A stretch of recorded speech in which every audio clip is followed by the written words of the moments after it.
Welcome back, Science 10. This is the second part of the balanced versus unbalanced forces part. So we talked about Newton's first law of motion: an object at rest stays at rest, or an object in motion stays in motion with the same speed in the same direction, unless, of course, there's an unbalanced force being applied. So what is an unbalanced force? We talked a bit about that. If you look here at a book sitting on a table, gravity, of course, is pulling the book down, but the table that the book is sitting on is pushing the book up. So this is referred to as a free body diagram.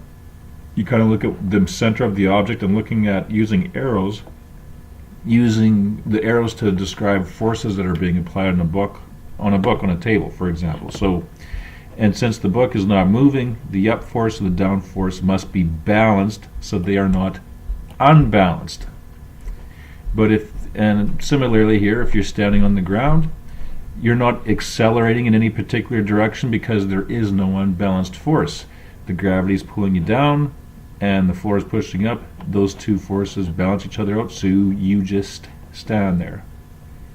Alright, so nothing too crazy, and should be able to understand that. So those are called free body diagrams. Now if we look at unbalanced forces, we looked at this with the sled here. So let's say the physics book is moving to the right. Now, here they talk about, we're not concerned about how the book got moving. We're just kind of looking at the snapshot of it now. It's moving. We don't know how it got moving, and we don't care. We're just simply analyzing it now. So if there is friction between the book and the table, there will be an unbalanced force acting on the book. And of course, if there's an unbalanced force, there will be acceleration, and in this case the acceleration is going to be negative, or deceleration, causing the book to come to a stop. And then once it's stopped, it's stopped. So we have gravity pulling down, table pushing up. It was moving at constant velocity until friction came into play. So if we look back here at the rocket sled, I set this up already. I have the up and down forces balanced. I did get it moving. We're not sure how it got moving, but I got it moving. It's moving at a constant velocity, but once I turn the friction on, there's a force, an unbalanced force. There's nothing balancing it in the opposite direction. So of course it causes the toboggan to slow down until it eventually comes to a stop. So that is what unbalanced forces are. So to figure out if there are, what forces there are, you have to draw a little picture or look at a picture, which is referred to as a free body diagram, and see, are all the forces balanced, opposite directions, and are they equal, or do we have a force in one particular direction that's not balanced? Okay, so we looked at that rocket sled. If we look at a graph, no, I promise I didn't make this joke, even though it's something that I would say. Luke out below drops an approximately 5 kilogram box of shingles, which has a weight of 50 newtons. So gravity pulls them down with 50 newtons of force off the roof, and once it hits when it doesn't hit the ground, but it goes into a swimming pool, and the water exerts an upward force of 50 newtons. So notice those are identical. Downward force, upward force. Use this description to answer the following questions. So which graph would represent the motion of those falling shingles? Now usually if things are moving up, that's considered a positive velocity. If things are moving down, that's a negative velocity. Okay? So if you look at these, we have this graph, and this graph. So take a minute to think about which one would that be. And if you don't have to think too long, because the shingles falling downwards, they have a 50 Newton force pulling them down. It's unbalanced, so they're going to fall faster, faster, faster, faster. So starting off at zero velocity, fall faster, faster, faster, faster, until they hit the swimming pool, where there's an upward force of 50, balancing the downward force of 50, so it'll be a constant speed at that point. So velocity increases, increases, and increases until it hits the water, and then it's balanced, so it continues at that same velocity. So graph B is the answer there. Okay. A dot diagram. Now these booklets refer to a dot diagram, and it may be easier to look at the dot diagram that we have over here with the cars. If you imagine the car is leaking oil at a constant rate, or oil drops, by looking at the oil drop pattern on the ground, you could get an idea as to how fast the car is moving. If the drops are close together, the car isn't moving very fast because it's moving to the right, drop, drop, drop, drop. But if the car is moving faster, so it's just shooting along, drop, drop, drop, drop, drop. So they're dropping at the same rate. If the car is moving faster, we have a wide space. If the car is moving slower, we have the small space. And of course, if the space between the dots gets bigger, bigger, bigger, bigger, bigger, the car is speeding up, which means there is an unbalanced force. So if we imagine the drop diagrams while the object is falling from the roof, which of these would best describe what is happening to that box of shingles? And the arrow is the point at which it hits the water. So is a graph or dot diagram, A, B, or C. If we take a look here, B, wide space, wide space, wide space, same wide spaces, but then the spaces get smaller until they're really small.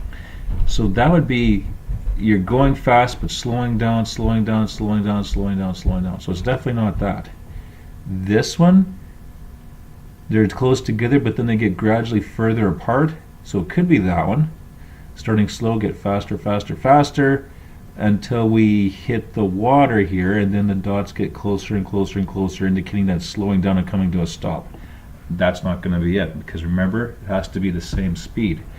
So let's see here, close together, getting further and further apart, which means faster, faster, faster. Once they hit the water, they stay the same distance apart. So dot diagram A is the answer there. It matches what the motion is. So several of Luke's friends are watching the motion of the falling box. Being physics types, they discussed the motion and made the following comments, indicate whether they are correct or incorrect. Once the box hits the water, the forces are balanced and the box stops. No, that's false, because the box sped up until it hit the water. It's going at a certain velocity, and once the forces are balanced out, it keeps moving at that same velocity. So we could imagine if we have whoops, wrong button. If we have our box accelerating, or we have an unbalanced force here, once the forces, so you can see the speedometer is going faster, faster, faster, but once the forces become equal, 60 in one direction, 60 in the other, speedometer stays the same. So can't be true. The box goes at a constant velocity. Upon hitting the water, the box will accelerate upwards because the water applies an upward force. Well, it's just like saying, does friction cause it to move in the opposite direction? No, because it's counterbalanced by this force. Just like with the falling shingles.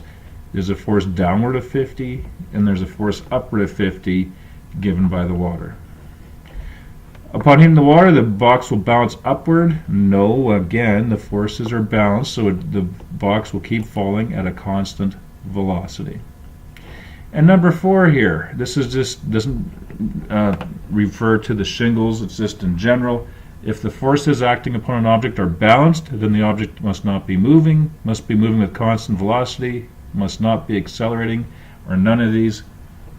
So if the forces acting on an object are balanced, then the object, hey, it could be not moving. If it's at rest, and if we have two opposite forces acting on it, and if they're the same, that could be true. Or if it was already moving at constant velocity, and we have two forces all of a sudden being exerted on it, they're equal and opposite, then yes, it could be. It could still move at constant velocity. And if it is moving at constant velocity, yes, it could not be accelerating if they are balanced. If all the forces are balanced, then there is no acceleration. So kind of all of them are true depending upon the original circumstance. Okay, so those are the 2 pages you had to look at. You should be able to answer these questions. The first page that we looked at will help you answer this part. The second page, the dot diagrams there, you will be able to answer that. Take a look at these. Which of these free body diagrams would match up each of these car diagrams. Okay, we have a question there, it should be okay. And then velocity time graphs, of course, if there is an unbalanced force, there is acceleration, so there is a change in velocity. This means constant velocity, but these ones are changes, hint hint. And then here we have various forces acting on objects, and this symbol here means the sum of all forces, or what is the unbalanced force equal to. If there is an unbalanced force that you find, there will be an acceleration, so you would circle yes if there is an unbalanced, or if they are all balanced, then there wouldn't be an acceleration. Okay, and you should be able to answer these. A hint about the last question, it is a trick question. Which of these objects could be moving to the right? And there's a hint there, I'll give it to you. They all could be moving to the right initially. And of course here we have the forces balancing each other, so it would keep on moving to the right at constant velocity. Here we have up and down forces balancing each other. Could it be moving to the right? Yes, as we have indicated here. See, if I have this rocket sled with the friction off, it was originally moving to the right, and if I balance all the forces, hey, it's still moving. The next one, if I have up and down forces balancing but apply a rightward force, yeah, it's moving to the right. Last one, if I put on friction, or if I turn this off, or even just have a force in the opposite direction, hey, yeah, it's still moving to the right until it comes to a stop and then may go to the left. So it would come to a stop and then it would start going in the opposite direction if I'm applying a force in that way. And lastly here, this one, small force to the right, big force to the left. Oops. So if I had friction on, have it going this way, so it's accelerating, and then if I have my friction, yeah, it's still moving to the right. So yes, all of those are possibilities. All of them could be moving to the right, depending upon the circumstance. Okay, so there you go, have it. You should be able to finish that page here. If you need to go back and look at some of these pages here, or play with this demo here, please do so. And if you still don't quite understand what's going on with any of these questions, please ask me. Okay, we'll see you soon.